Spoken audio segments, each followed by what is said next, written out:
Bonjour les amis, bienvenue sur Tu joues quoi pour cette nouvelle vidéo. Aujourd'hui nous allons repartir dans le monde des 7 merveilles avec Seven Wonders Dice. Seven Wonders Dice, c'est le nouveau jeu, donc la nouvelle variante encore de Seven Wonders par l'auteur toujours le même, Antoine Boza, monsieur Antoine Boza. Donc c'est édité chez Repos Productions, distribué par Asmodée. C'est pour 2-7 joueurs, pour 10 ans et plus, c'est pour des parties d'environ 25 minutes. Voilà, je vous explique tout ça tout de suite et puis on se retrouve juste après pour mon avis. À tout à l'heure.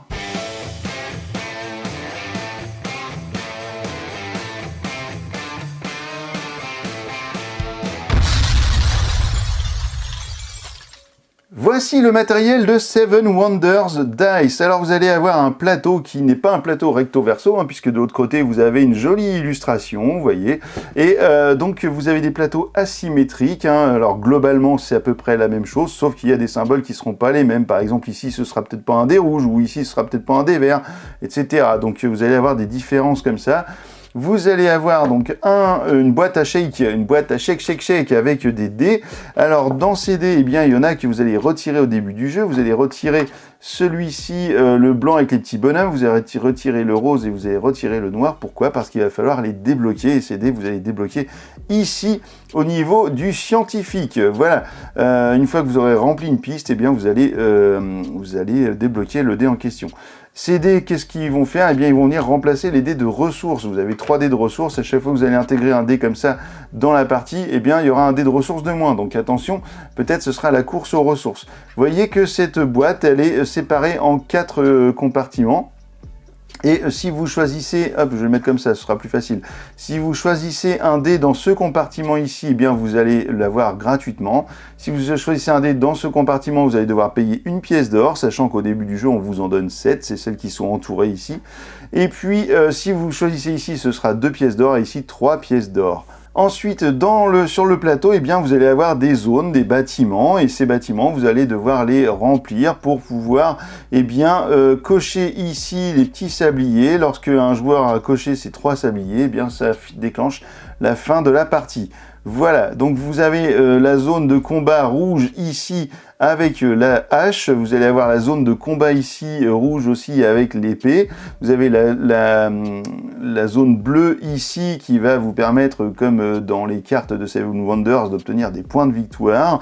Vous avez ici le marché avec la piste, donc le bâtiment jaune avec différentes cases à aller remplir. Donc évidemment, vous aurez compris que le bâtiment bleu va fonctionner avec le dé bleu, le bâtiment jaune avec le dé jaune, le bâtiment scientifique vert avec le dé vert, les bâtiments rouges avec le dé rouge. Et vous allez avoir donc 3 emplacements qui, eux, ne vont fonctionner avec aucun dé, que seront la merveille, la guilde, ou bien encore le bâtiment ici avec les petits personnages, je ne sais plus comment ça s'appelle, mais enfin c'est les petits personnages.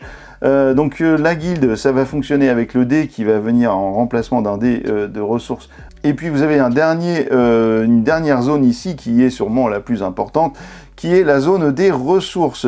Les ressources, eh bien, ce seront les dés qui vont vous les donner au départ. Vous allez avoir sur le dé, eh bien, de la pierre, du bois, des pavés et puis de la soie. Et vous allez obtenir par la suite, eh bien peut-être de la bouteille, je ne sais plus comment on appelle ça, des amphores ou quoi.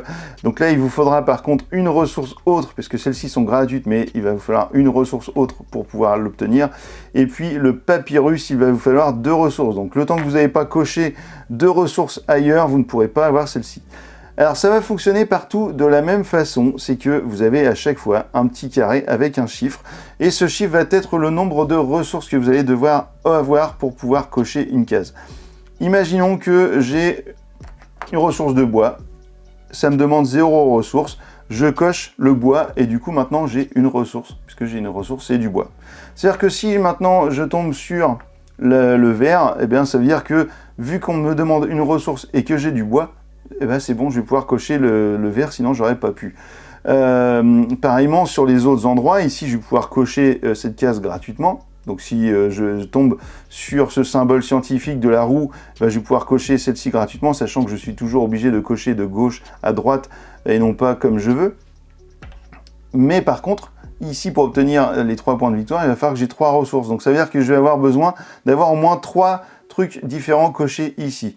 puisque vous n'avez pas fonctionné avec plusieurs cartes comme dans plusieurs ressources de bois, vous n'aurez qu'une seule ressource qui sera la ressource de bois, quoi, voilà, et qui fonctionnera comme une ressource, un peu une ressource universelle. Du coup, maintenant, je prends le truc, hop là, je shake, et là j'ouvre mon capot.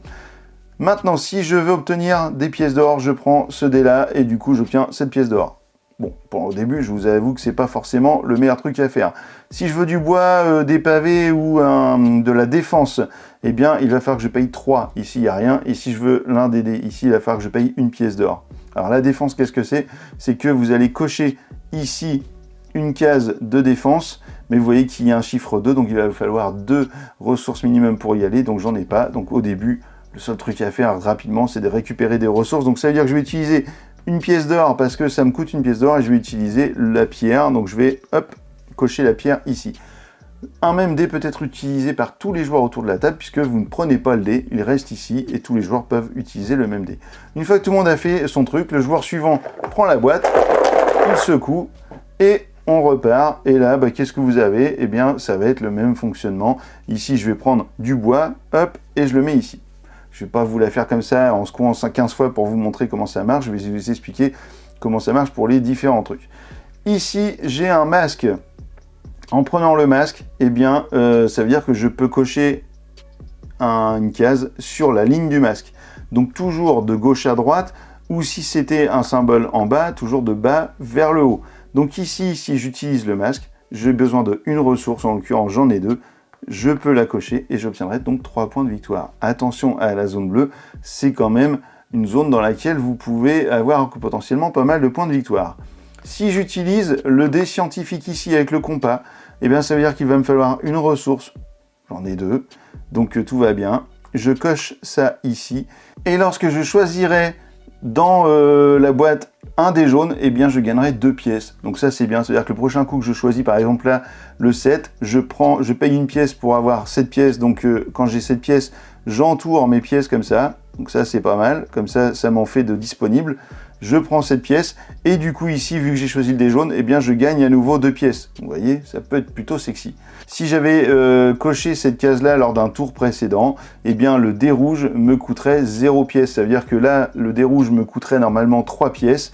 Eh bien si j'ai déjà coché ça ici, c'est-à-dire que je peux utiliser le dé rouge directement sans payer les 3 pièces. Donc ça c'est plutôt bien.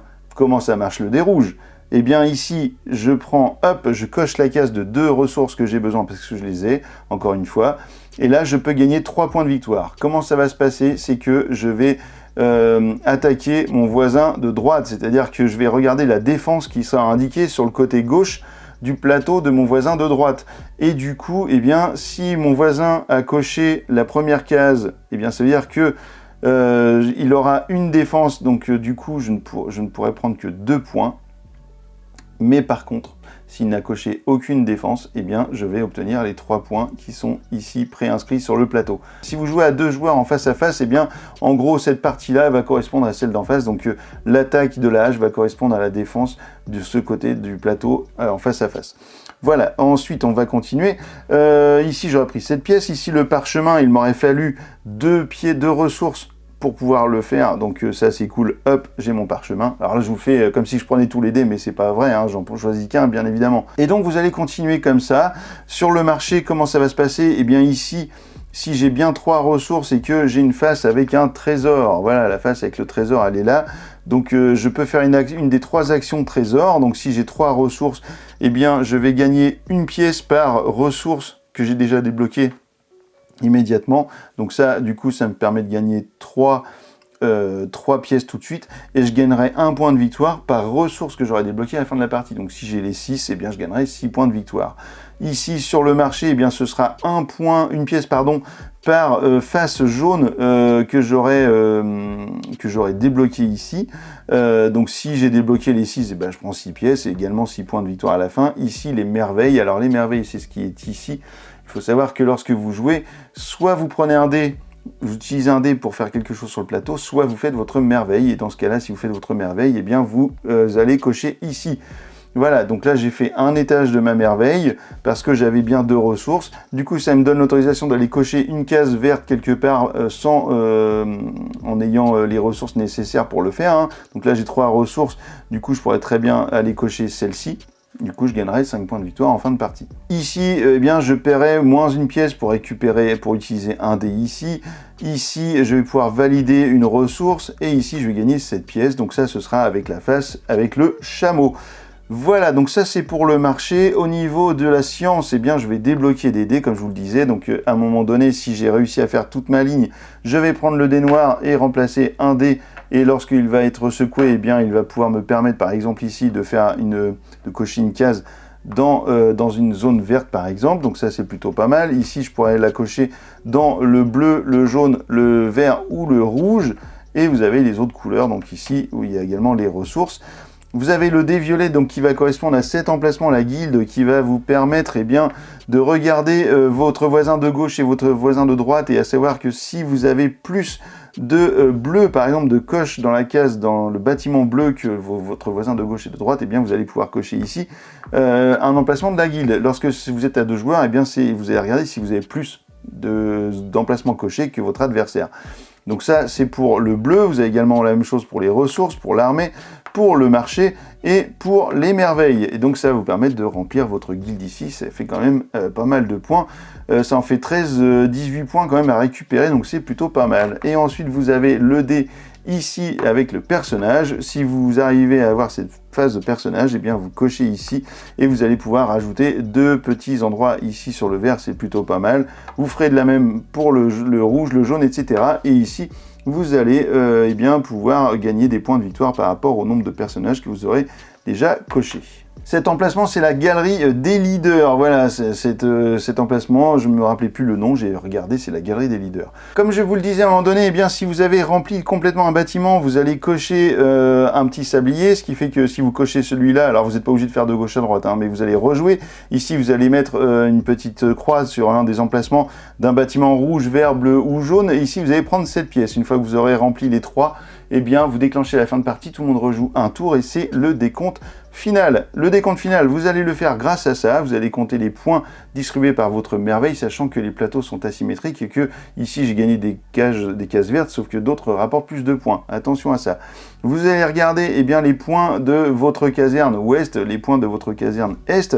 Vous allez regarder les points de votre bâtiment bleu, vous allez regarder les points de votre bâtiment de marché, le bâtiment vert pour la science, les points de la guilde, les points de la galerie des leaders, et vous allez faire la somme de tout ça, et puis ça va vous donner le gagnant de la partie de Seven Wonders Dice. Et bien voilà, on se retrouve dans un instant pour mon avis sur Seven Wonders Dice, à tout de suite.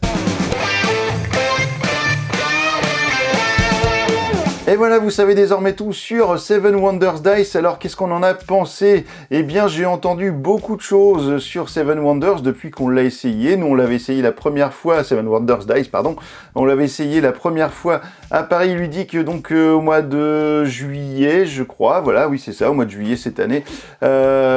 Du coup, bah, nous, on avait bien aimé notre expérience. Ça faisait partie des jeux qu'on avait ressortis dans notre vidéo des petites pépites, entre guillemets, hein, des jeux que l'on a découvert, qu'on a aimé. Dans Paris Ludique, évidemment, il y en avait bien d'autres qu'on n'a peut-être sûrement pas pu essayer. Mais en tout cas, dans ce qu'on avait essayé, ça faisait partie des jeux qui ressortaient. Et puis on attendait, voilà, d'avoir la version finale entre les mains. Et bien, on l'a enfin. Et du coup, on a rejoué. Et je dois vous avouer que je ne suis pas déçu par ce jeu. Je ne comprends pas forcément tous les avis qu'il y a eu autour de celui-ci qui le critiquent beaucoup. Pour le coup, en termes déjà d'illustration de matériel, eh ben, je trouve que c'est vraiment super. Voilà. La boîte est très jolie, le matériel est très bien, en plus c'est pas des trucs sur papier, on est sur alors c'est pas du feutre, c'est un crayon effaçable, donc vraiment c'est chouette. La petite boîte avec les dés, bah, tout est très bien déjà en termes de matériel, en plus c'est dans un insert, il n'y a rien qui bouge, tout est bien rangé, donc c'est vraiment au niveau du matériel c'est super. Au niveau de la règle du jeu, eh bien elle est très bien expliquée aussi, donc tout va bien. Au niveau du jeu en lui-même, on est sur alors c'est pas un roll on write, hein, c'est un mix on write, donc vous allez vous bouger comme ça la boîte de dés, vous la secouez, un shake on write. Et du coup, eh bien, vous avez vu, vous choisissez un dé parmi tous ceux qui sont en place et vous faites l'action. Ok, c'est Seven Wonders, peut-être que c'est un Seven Wonders de trop, j'en sais rien, je suis pas, je me vois mal juger ça. Après, est-ce que le jeu est cool? Oui, moi je le trouve cool. En fait, vous auriez eu ce même jeu sans que ce soit marqué Seven Wonders, je pense qu'il y aurait eu pas mal de critiques qui n'auraient pas vu le jour. Donc c'est toujours un petit peu problématique. Oui, peut-être que est-ce que ce jeu-là, s'il n'avait pas été dans l'univers de Seven Wonders, aurait-il été édité? Bah, je pense que oui, mais du coup, aurait-il eu le succès qu'il va avoir forcément? Peut-être pas. Donc voilà, tout ça, c'est des choses qui, pour surfer sur des licences, évidemment, mais évidemment que quand n'importe quel éditeur qui a une licence qui fonctionne va surfer dessus un maximum pour essayer de l'utiliser, cette licence. Et puis voilà, et puis le jeu en lui-même, il est cool, ça fonctionne, donc pourquoi pas. Il y avait eu le même genre de réflexion sur Terraforming Mars lorsqu'il y avait une version D. Moi, j'avais beaucoup aimé aussi cette version D, hein, et même la version Ares, j'avais vachement aimé. Des gens me disent « Oh non, si t'aimes ça, vraiment, ça n'a pas de sens, c'est mauvais et tout. » Bah non, je suis désolé, moi j'aime bien.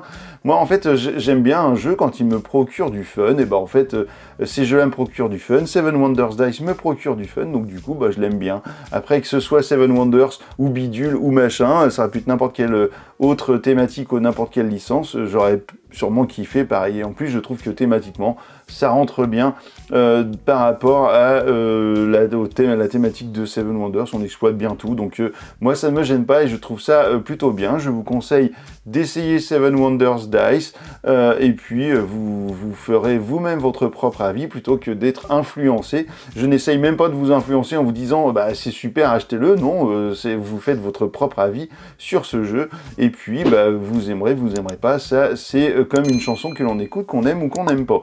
Voilà, et ben écoutez, maintenant que vous savez tout ça, faites-vous votre avis, et puis maintenant que vous savez tout sur Seven Wonders Dice, et bien alors, tu joues ou quoi?